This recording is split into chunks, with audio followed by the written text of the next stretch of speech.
অনুরাগের ছোঁয়ায় এই পর্বে আমরা দেখতে পাই সূর্য, সোনা আর দীপা যখন কোনোভাবেই রূপাকে খুঁজে পায় না, তখন দীপা মহাদেবের সামনে গিয়ে কাঁদতে কাঁদতে মহাদেবকে বলে, তুমি কি শুনতে পাচ্ছ?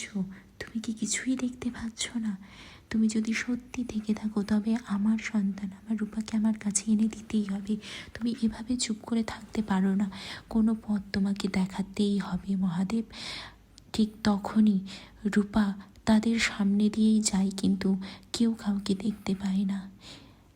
দীপা আরও বলে, এই চন্দ্র সূর্য তারা যদি সত্যি থেকে থাকে তবে রূপাকে আমার কাছে আসতেই হবে। ভবিতব্য কেউ খণ্ডাতে পারে না। রূপা, তুইও পারলি না, আমিও পারলাম না।